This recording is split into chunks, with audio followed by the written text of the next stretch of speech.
Mace Hilgers kembali mengalami cedera saat membela FC Twente. Ole Romeni starter, Oxford United kalahkan calon juara kasta kedua Liga Inggris. Pindah ke Borussia Mönchengladbach, Kevin Dix bisa main lagi di Liga Champions musim depan. Baru sekali bela timnas Indonesia, Dean James dibidik jawara Liga Champions. Debut gemilang Dion Marks di Liga Belanda. Ternyata Presiden Como punya peran saat Emil Audero putuskan untuk pilih jadi WNI begini, kata Emil.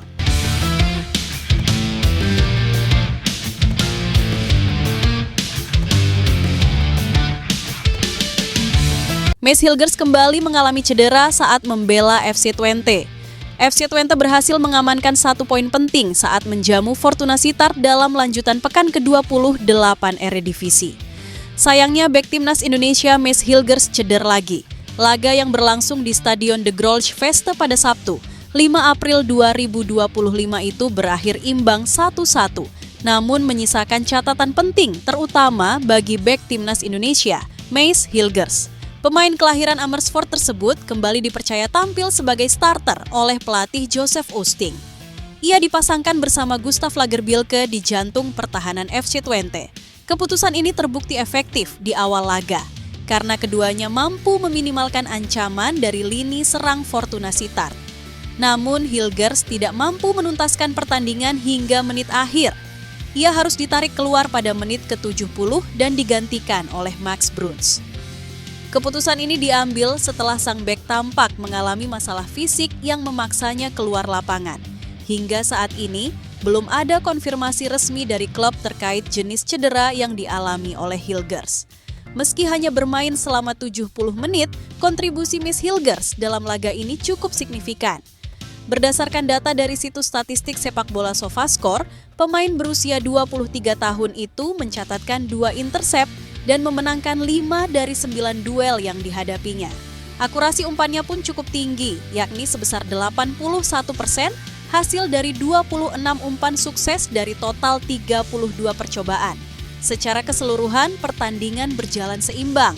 FC Twente menguasai 52% penguasaan bola dan melepaskan 11 tembakan dengan 3 diantaranya tepat sasaran. Sementara itu, Fortuna Sittard hanya mampu mencatat 6 tembakan dengan 1 yang mengarah ke gawang. Jumlah operan antara kedua tim juga nyaris seimbang, masing-masing 387 untuk FC Twente dan 364 untuk Fortuna. Hasil imbang ini membuat FC Twente naik ke posisi 5 klasemen sementara Eredivisie. Mereka kini semakin dekat untuk mengamankan tempat di zona Eropa musim depan. Tambahan 1 poin ini juga memperpanjang rekor tak terkalahkan FC Twente menjadi 6 laga beruntun yang menandakan kestabilan performa tim asuhan Joseph Oosting. Mace Hilgers sendiri menjadi sorotan karena performanya yang terus meningkat sejak bergabung dengan skuad Garuda. Sejak resmi membela timnas Indonesia, penampilannya di level klub semakin mendapat perhatian dari media nasional maupun internasional. Banyak yang menilai bahwa kiprahnya di Eredivisie bisa menjadi contoh bagi pemain-pemain Indonesia lainnya yang ingin meniti karir di Eropa.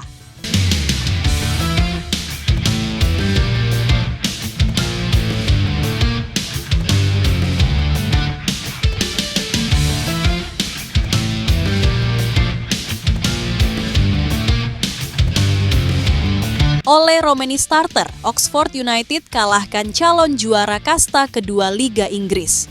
Oxford United mendulang kemenangan penting atas calon juara Championship Division atau kasta kedua Liga Inggris, Sheffield United. Ole Romeni yang main sejak awal gagal mencetak gol, tetapi timnya menang 1-0. Tampil sebagai gelandang serang, Ole Romeni memiliki peran sentral di bekalang striker Oxford United, Mark Harris. Posisi dan peran yang diembannya membuat pemain timnas Indonesia itu diberikan kebebasan untuk menyuplai maupun mencetak gol. Namun sayang, dari sejumlah peluang yang didapat Oxford United sepanjang babak pertama, hanya 1 gol yang tercipta. Siriki Dembele, winger kiri, mencetak gol dengan kaki kanannya, sekaligus menambah rekening golnya menjadi 2 musim ini.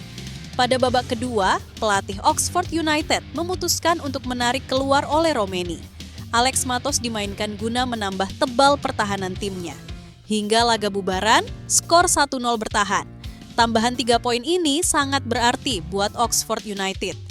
Tim yang sahamnya dimiliki oleh Erick Thohir ini naik ke posisi 18, menjauhi zona degradasi.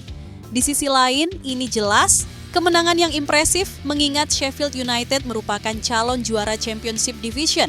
Mereka duduk di posisi kedua dan bersaing ketat dengan Burnley dan Leeds United. Oxford United menyalip Stoke City dan Hull City, sekaligus menjauh dari kejaran Cardiff di posisi 22 yang merupakan batas akhir zona merah. Championship Division menyisakan 6 pertandingan lagi dan Oxford United butuh lebih banyak poin lagi agar tidak turun kasta.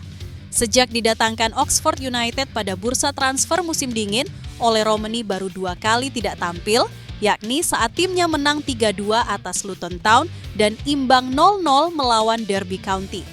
Dari 11 kali penampilan, Ole Romani baru mengoleksi 1 gol. Gol tersebut ia ciptakan ketika Oxford United takluk 2-3 dari Coventry City. Saat itu pula Romani bermain full 90 menit. Total, Romani telah memainkan 443 menit bersama Oxford United di Championship Division 2024-2025.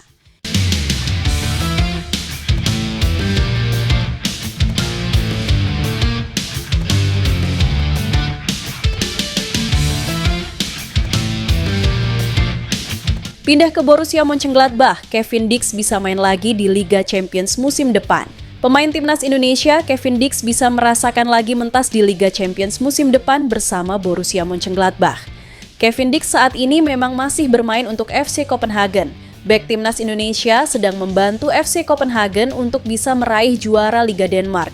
Meski begitu, kontraknya habis pada Juni 2025 dan ia memastikan diri tidak perpanjang masa bakti. Bahkan, bek berusia 28 tahun tersebut sudah menemukan klub baru pada bursa Januari 2025 lalu.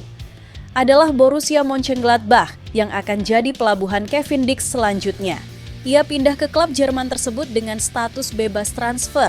Pindah ke Borussia Mönchengladbach membuka potensi bagi pemain keturunan Maluku ini untuk mentas di Liga Champions lagi musim depan. Pasalnya di Vohle kini sedang berjuang mendapatkan 1 tiket ke kompetisi paling bergengsi di benua biru. Borussia Mönchengladbach saat ini berada di posisi kelima klasemen, sementara Bundesliga Jerman. Klub baru Kevin Dix itu meraih 43 poin dari 27 pertandingan yang sudah dilakoni. Nah, Bundesliga Jerman sendiri masih menyisakan 7 pertandingan. Jarak antara Borussia Mönchengladbach ke peringkat 4 hanya 2 poin yang diisi oleh Mainz. Kemudian di Volen juga berjarak 5 poin dari posisi 3 yang diduduki oleh Eintracht Frankfurt. Maka dari itu, jika bisa memanfaatkan 7 pertandingan sisa, maka Borussia Mönchengladbach bakal mentas di Liga Champions musim depan. Hal ini membuat Kevin Dix juga merasakan ajang Liga Champions lagi. Sebelumnya, bek 28 tahun ini merupakan pemain timnas Indonesia yang sudah mencicipi ajang Liga Champions. Selama karirnya, Kevin Dix sudah tampil dalam 17 pertandingan di Liga Champions ketika berseragam Feyenoord dan FC Copenhagen. Pencapaian terbaiknya adalah lolos hingga ke 16 besar Liga Champions pada musim 2023-2024, tapi gugur dari Manchester City. Sementara itu, Kevin Dix mengungkapkan bahwa Borussia Mönchengladbach datang membawa tawaran yang menggiurkan. Borussia Mönchengladbach telah memberi saya kesempatan yang tidak dapat saya tolak, baik dalam hal tantangan karier maupun finansial, ucap pemain 28 tahun ini. Saya berada pada usia di mana kedua elemen tersebut sangat penting bagi masa depan saya. Itulah mengapa saya senang bahwa hal itu, transfer telah diklarifikasi imbuh bek timnas Indonesia. Kepindahannya pun menorehkan sejarah baru yang menjadikan Kevin Dix sebagai pemain pertama asal Indonesia yang akan berlaga di Bundesliga, salah satu liga terbaik di dunia.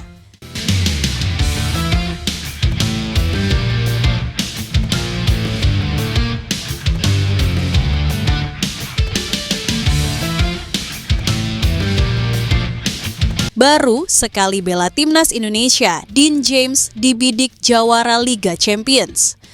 Pemain timnas Indonesia, Dean James, dirumorkan akan pindah klub di musim depan. Dean James akan angkat koper dari Go Ahead Eagles. Rumor kepindahan Dean James ini diinformasikan salah satu media Belanda, voetbaltransfers.com. Menurut laporan media tersebut, klub yang mengincar Dean James bukan sembarangan. Raksasa Eredivisie yang juga juara Liga Champions 1969-70, Feyenoord dirumorkan tertarik untuk merekrut pemain timnas Indonesia ini.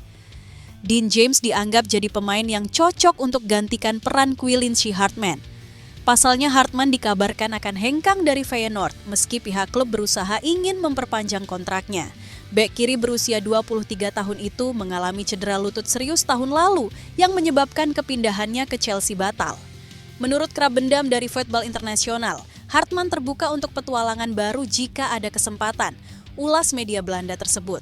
Data dari Sky Sports menurut media Belanda itu tunjukkan bahwa Dean James jadi pengganti sepadan jika Hartman tetap ngotot ingin pindah dari Feyenoord.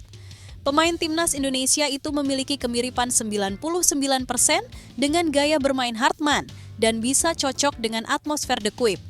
Jika Hartman unggul dalam duel bertahan dan bermain di bawah tekanan, James memiliki kualitas menyerang yang sesuai dengan gaya permainan Robin van Persie. Pelatih Feyenoord, Robin van Persie dianggap ingin menerapkan gaya menyerang dengan tekanan tinggi dan rotasi permainan yang cepat.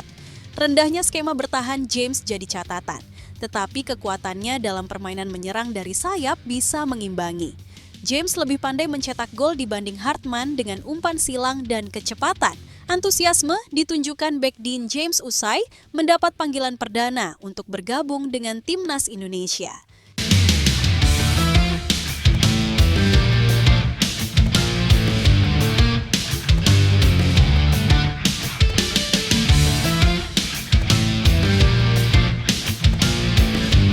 Debut gemilang Dion Marks di Liga Belanda, siap bela timnas senior Indonesia di Piala Dunia 2026. Top Os mendapatkan suntikan tenaga muda berbakat saat Dion Marks, pemain naturalisasi Indonesia, resmi menjalani debut profesionalnya di Eerste Divisie. Pemuda berusia 19 tahun ini langsung tampil sebagai starter dalam laga antara Top Os kontra AZ Alkmaar 2, Selasa, 1 April 2025. Dini hari WIB di Avas Trainings Complex, Wijk de Wormer. Marks diturunkan selama 77 menit dan tampil solid dalam pertandingan yang berakhir imbang tersebut. Pemain kelahiran Nijmegen, Belanda pada 29 Juni 2005 ini mendapatkan kesempatan langka karena Top Os sedang mengalami krisis pemain bertahan akibat cedera yang menimpa Jules van Bosch, Lionel Miguel, dan Calvin McIntosh. Dalam wawancara dengan media Belanda Brabants Dagblad, Marks tidak bisa menyembunyikan rasa bahagianya. Sejak usia 8 tahun, saya telah bekerja keras demi momen ini. Akhirnya, mimpi itu menjadi kenyataan. Saya masih berbicara dengan orang tua saya tentang ini pada hari Minggu, ujar Marks. Dia juga menyampaikan betapa pentingnya peran keluarga dalam karirnya. Mereka selalu mendukung, selalu hadir menonton pertandingan saya. Momen ini benar-benar spesial. Tidak hanya untuk saya, tapi juga untuk keluarga dan teman-teman saya. Sebagai pemain naturalisasi, Marks merasa bangga bisa menjadi bagian dari komunitas sepak bola Indonesia. Saya bisa berbicara sedikit bahasa Indonesia dan saya merasa benar-benar terhubung. Dukungan dari masyarakat Indonesia sangat luar biasa. Setiap hari, inbox saya dipenuhi pesan-pesan positif, katanya. Dion Marks tidak hanya puas dengan debutnya di level klub. Ia mengungkapkan ambisinya untuk bisa membela timnas Indonesia senior. Meski belum sempat berkomunikasi langsung dengan pelatih Patrick Kluivert, ia berharap performa apiknya dapat membuka pintu ke tim nasional. Saya belum berbicara dengan Patrick Kluivert, tapi semoga dengan debut profesional ini saya bisa menarik perhatian mereka. Bermain di Piala Dunia 2026 bersama Indonesia adalah salah satu impian terbesar saya, ucapnya penuh harap.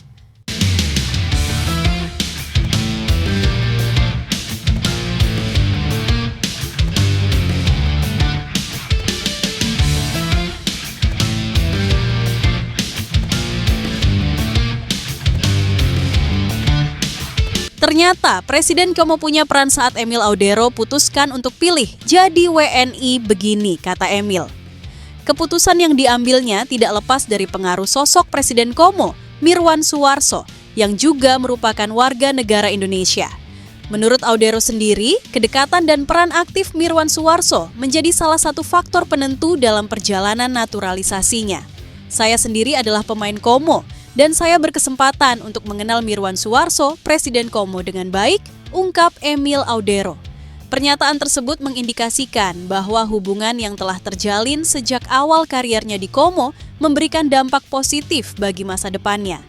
Melalui pengenalan yang mendalam terhadap proyek dan visi klub, Audero merasa semakin terhubung dengan nilai-nilai yang diusung oleh sosok Presiden Como tersebut. Dalam keterangannya, ia menambahkan, "Kami memiliki hubungan di awal, beliau memperkenalkan proyek Como kepada saya. Dan tentu saja, keberadaan sosok Indonesia di dekat saya selama beberapa bulan terakhir menjadi salah satu faktor yang membantu saya dalam mengambil keputusan ini." Glorius NI. Proses perubahan haluan ini semakin dipertegas dengan Sumpah WNI yang dilakukannya pada tanggal 10 Maret 2025 bersama dua pemain lainnya, Joey Pelupesi dan Dean James di Roma, Italia. Momen sumpah tersebut tidak hanya menjadi simbol transformasi identitas, melainkan juga sebagai awal baru bagi perjalanan karier Audero di kancah internasional. Dengan latar belakang yang kuat sebagai pemain profesional di Eropa, kehadiran Audero di Timnas Indonesia diharapkan dapat membawa angin segar dan memperkuat lini pertahanan tim nasional. Selain itu, kehadiran sosok Mirwan Suwarso yang secara aktif mendukung perkembangan para pemain semakin mempertegas komitmen Indonesia dalam membangun talenta muda melalui investasi di dunia sepak bola. Menurut pengamatan para analis, kehadiran Emil Audero sebagai WNI tidak hanya berdampak positif bagi performa tim nasional, tetapi juga menjadi inspirasi bagi banyak pemain dan masyarakat Indonesia. Dukungan dari berbagai pihak, termasuk sosok inspiratif seperti Mirwan Suwarso, memberikan contoh nyata bahwa peluang internasional dan identitas bangsa dapat berjalan beriringan. Proyek Como yang diperkenalkan oleh Suwarso pun telah membuka jalan bagi banyak talenta untuk mengenal dan mengapresiasi nilai-nilai sportivitas serta semangat kebangsaan. Keputusan Emil Audero untuk menjadi WNI ini pun disambut hangat oleh berbagai kalangan, baik dari penggemar sepak bola nasional maupun internasional. Para pendukung Timnas Indonesia menyambut baik langkah ini dengan antusiasme tinggi, berharap bahwa kehadiran Audero dapat meningkatkan prestasi tim dalam kompetisi internasional.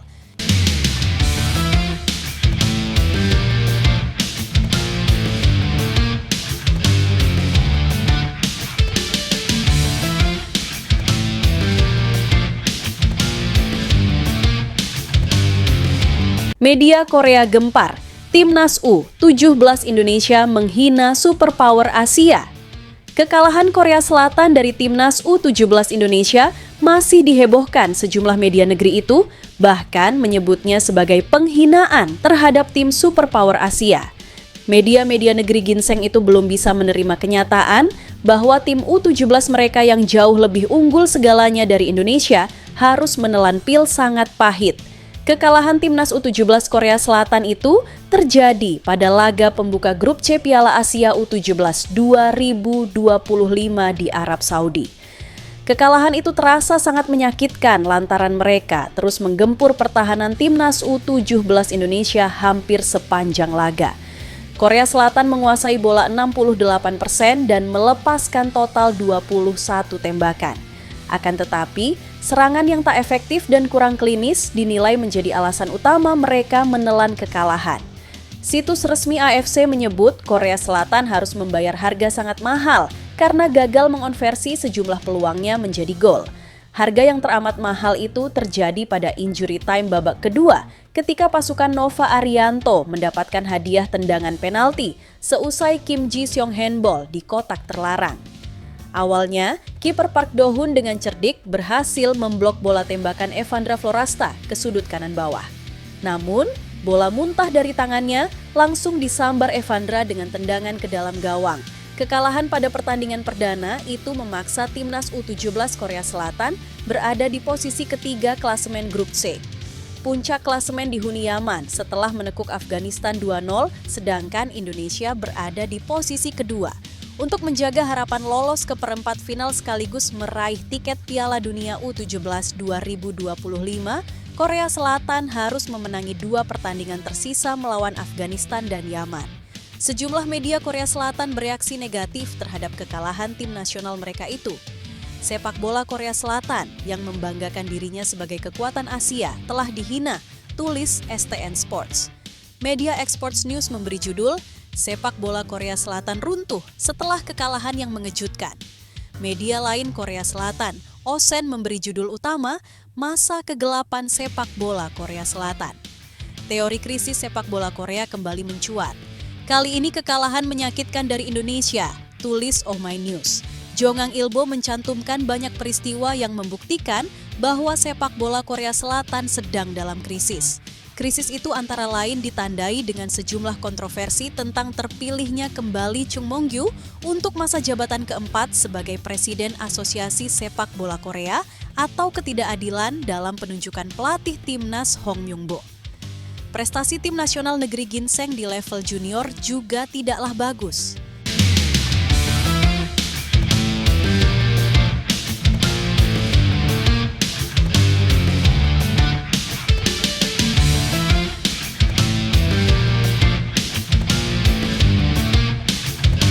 Kevin Dix akhirnya buka-bukaan soal penalti gagal saat timnas Indonesia dipermalukan Australia. Kevin jadi eksekutor penalti pada menit ke-8 laga putaran ketiga kualifikasi Piala Dunia 2026 zona Asia pada 20 Maret lalu di Sydney. Tendangan kerasnya ke sisi kanan sebenarnya gagal dijangkau kiper lawan. Namun, bola tersebut justru membentur tiang gawang dan kegagalan ini tentu menjadi kerugian besar. Hasilnya, skuad Garuda tumbang dengan skor 1-5 di laga tersebut. Kevin Dix menjelaskan bahwa arah bola yang dipilih sebenarnya sudah cukup baik. Dia semakin percaya diri karena menjadi eksekutor penalti andalan FC Copenhagen. Namun, bola masih terlalu melebar dan justru mengenai tiang gawang. Kali ini saya tidak melihat ke arah kiper dan saya pikir penalti itu hampir sempurna. Saya menendang bola ke bagian dalam tiang gawang dengan sangat tinggi dan hampir saja sempurna, kata Kevin Dix dilansir dari kanal YouTube Copenhagen Sundays. Pemain berusia 28 tahun ini melanjutkan bahwa kegagalan tersebut adalah risiko. Menurutnya, butuh keberanian dan mental tangguh untuk menjadi eksekutor penalti. Apalagi saat mereka berada dalam tekanan tinggi dan butuh poin seperti saat melawan Socceroos. Tetapi, saya pikir hal itu adalah bagian dari pekerjaan. Jika tidak mencoba, Anda tidak akan pernah berhasil. Anda terkadang gagal, harus bangkit dan melakukan itu. Saya telah melakukannya, jadi ini adalah bagian dari permainan. Lanjutnya, sementara itu, Kevin juga memberikan apresiasi kepada dukungan yang diberikan supporter. Dia menilai ada sekitar 25.000 orang yang hadir langsung ke markas Australia. Mereka tidak berhenti untuk memberikan dukungan meski timnas tumbang di laga tersebut.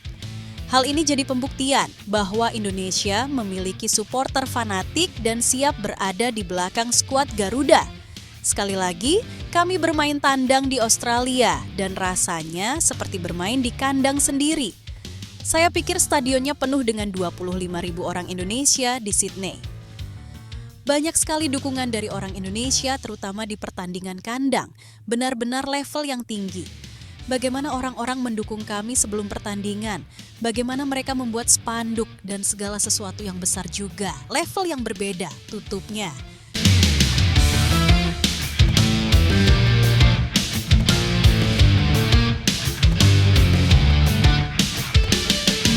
Tak sabar tugas di timnas Indonesia, Tom Hye ingin cepat sampai ke Jakarta bulan Juni.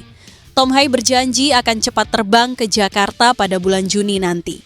Indonesia akan bertanding melawan Cina pada 5 Juni nanti pada lanjutan putaran ketiga kualifikasi Piala Dunia 2026 zona Asia. Laga tersebut akan digelar di Stadion Utama Gelora Bung Karno, Jakarta. Selanjutnya, skuad Garuda akan bertandang ke markas Jepang pada 10 Juni. Dua tersebut menentukan nasib Indonesia untuk berlaga di Piala Dunia 2026.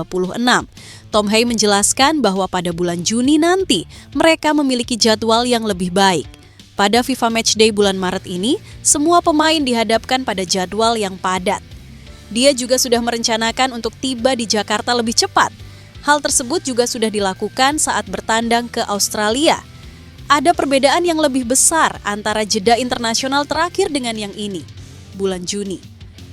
Sekarang lagi di bulan Juni kami bermain lagi dan mungkin setelah musim berakhir, saya pikir ada kemungkinan untuk pergi ke Jakarta sedikit lebih awal ke Indonesia. Hanya untuk menyesuaikan diri sedikit lagi, punya waktu lebih banyak, jadi itu bagus, kata Tom Hay. Pemain asal Almere City ini menambahkan, saat ini chemistry di timnas Indonesia cukup baik. Sebelumnya ada 4 pemain dan staf pelatihan baru yang merapat. Menurutnya, mereka sudah mulai menyatu setelah 2 laga terakhir melawan Australia dan Bahrain. Menurut saya, tetap menjaga chemistry juga menurut saya jika Anda menunjukkannya. Kalau melihat pertandingan terakhir misalnya, tidak hanya para pemain, siapa yang menjadi starter, tapi jika melihat keseluruhan tim.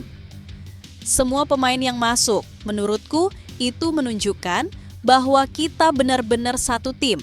Lanjutnya, Hay menambahkan, dia hanya ingin lebih menikmati waktu saat berada di Jakarta nanti. Ini juga membuatnya tidak terburu-buru saat latihan timnas sudah dimulai. Sebelumnya, mereka hanya memiliki waktu yang pendek dan ini kurang maksimal untuk beradaptasi dengan cuaca dan lingkungan. Tapi senang rasanya punya lebih banyak waktu karena biasanya hanya punya waktu beberapa hari. Ya satu sama lain untuk mempersiapkan pertandingan dan menyenangkan bisa punya lebih banyak waktu bersama. Tutupnya.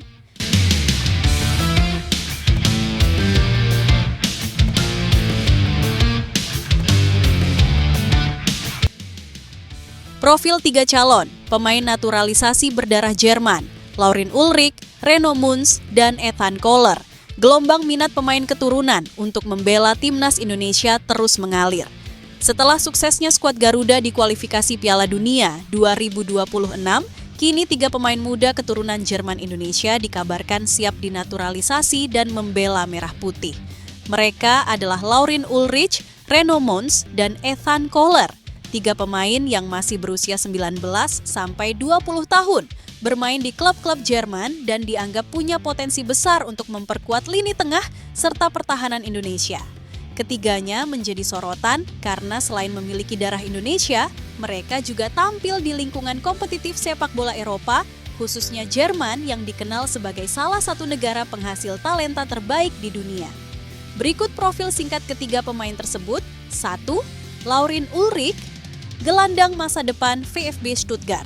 Laurin Ulrich adalah gelandang muda kelahiran 31 Januari 2005 di Heidenheim an der Brenz, Jerman. Saat ini, ia bermain untuk VfB Stuttgart dan juga skuad cadangan Stuttgart 2. Di klubnya, Ulrich mengenakan nomor punggung 36 untuk tim utama dan 10 untuk tim kedua. Meski belum banyak informasi soal garis keturunan Indonesianya, kabarnya ia memiliki darah Indonesia dari pihak keluarga. Dengan usia baru menginjak 20 tahun, Laurin dianggap sebagai gelandang menjanjikan yang sudah akrab dengan atmosfer Bundesliga.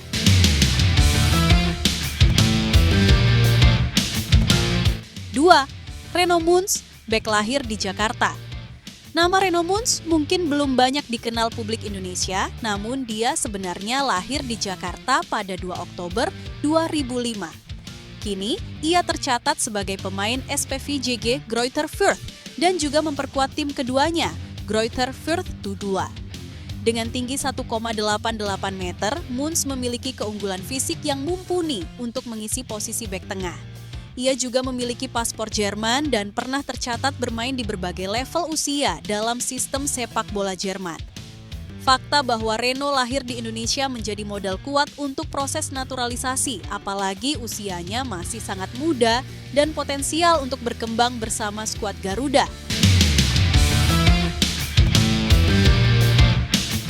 3. Ethan Koller, darah Bali, bermain di Jerman. Berbeda dari 2 nama lainnya, Ethan Koller lahir dan besar di Amerika Serikat. Pemain kelahiran 20 Mei 2005 ini kini memperkuat Werder Bremen 2, tim cadangan dari klub legendaris Bundesliga. Meski berpaspor Amerika, Ethan memiliki darah Indonesia dari pihak ibunya yang berasal dari Bali. Posisi naturalnya adalah bek tengah dan ia memiliki postur 1,83 meter. Sebelum merumput di Jerman, Ethan sempat bermain di Auckland Roots SC, sebuah klub profesional di Amerika Serikat. Kohler termasuk salah satu pemain diaspora yang menunjukkan ketertarikan besar membela Indonesia. Dengan pengalaman di sepak bola Amerika dan Jerman, dia berpotensi menambah kedalaman di lini belakang timnas U33 atau bahkan senior. Masuknya nama-nama seperti Laurin, Reno, dan Ethan ke dalam radar PSSI mempertegas strategi regenerasi yang sedang dijalankan. Ketiganya bukan hanya muda dan berbakat, tetapi juga terbiasa dengan sepak bola Eropa yang menuntut kualitas tinggi. Jika proses naturalisasi berjalan lancar dan sesuai regulasi, ketiganya bisa menjadi bagian dari proyek jangka panjang Patrick Kluivert atau pelatih timnas berikutnya dalam membentuk skuad yang tangguh untuk ajang-ajang internasional, termasuk SEA Games, Piala Asia, hingga kualifikasi Piala Dunia. Menarik untuk dinantikan, apakah mereka benar-benar akan memilih merah putih sebagai warna kebanggaan mereka di level internasional. Yang pasti, magnet timnas Indonesia kini makin kuat di mata para pemain diaspora.